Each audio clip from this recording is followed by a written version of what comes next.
I feel like Apple's gonna be shifting its iPhone lineup in terms of what it's gonna be positioned as the flagship in the future. Just because of the fact that there is some change ups in the lineup coming. I mean, there's a new iPhone 4 that's supposed to be coming out next year. And then there's the really thin iPhone, which is gonna be replacing the Plus models, and feels like it's a complete revamp of where the iPhone sits, depending on who's looking to buy it. And for the longest time, the flagship phones were the Pros and the Pro Maxes. I mean, they had all the hardcore steps. I mean, hardcore features. And at one point, the Pro Max had the better specs in terms of he had the long zoom lens, while the regular Pro didn't have it. So I guess the Pro Max is the safe option when you think about the highest end iPhone, but I feel like that's about to change now because the Fold is coming, and well, it's gonna be their most expensive phone. It's rumored to be around $2,000, maybe above it. So I feel like Apple as a brand, they'll try to position the Fold as its flagship phone. It kind of makes sense. Their most expensive products is their flagship. So with Apple's brand reputation, this is the flagship, their best phone. And people are, even though the price is high, people will be willing to buy it. I mean, that's kind of how the Apple brand works. As long as it has the best specs, there are a lot of people willing to buy it. And which means that the Pro and the Pro Max, well, something's probably gonna have to happen with those two models. There needs to be a change or something.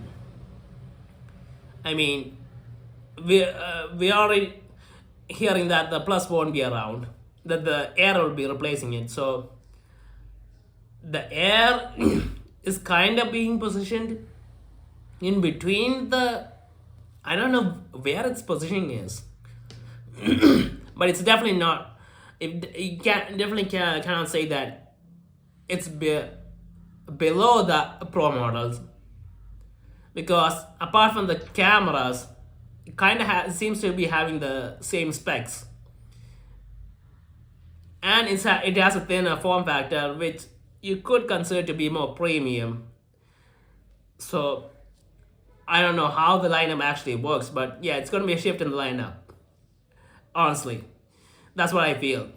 It's gonna be the Fold's gonna be the flagship iPhone, and the Pros and the Pro Maxes, well, maybe they get a name change soon and they become something else. And maybe the regular iPhone, the base model, which is usually the 15, 16, 17, those become the SC or something. That kind of makes sense.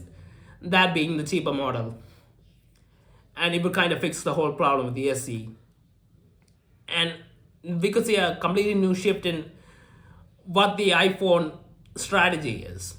And I feel like it kind of needs to happen, because as great as the Pros and the Pro Max are, the iPhones are starting to get boring, and people aren't that excited when they buy the new iPhone, because it's not that different from the old one. But if the foldable is the flagship and it's that expensive, that means that it's newer, it's very different, and it's more expensive, so not that many people will be buy it, and it will kind of have the same effect that the Pro Maxes originally had when the iPhone 10 came out.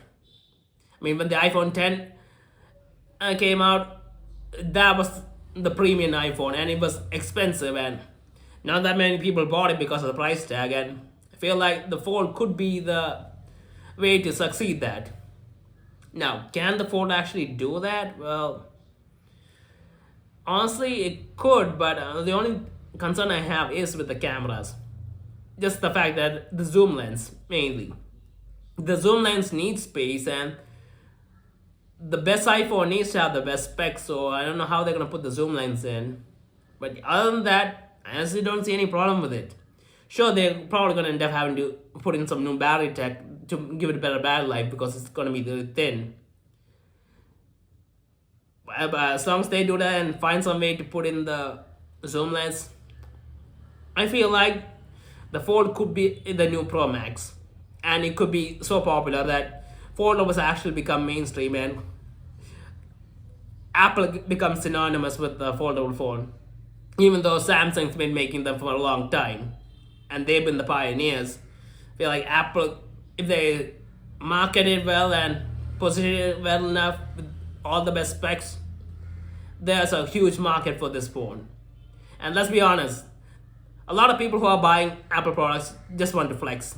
They want to flex to having the best, unique, different thing that's around. And for them, a folding iPhone with that high of a price tag, with all those incredible specs, is that. And because of that, they have a huge advantage over Samsung. Because honestly, the people who are looking to buy the Samsung foldable phones are looking for foldable phones and something unique.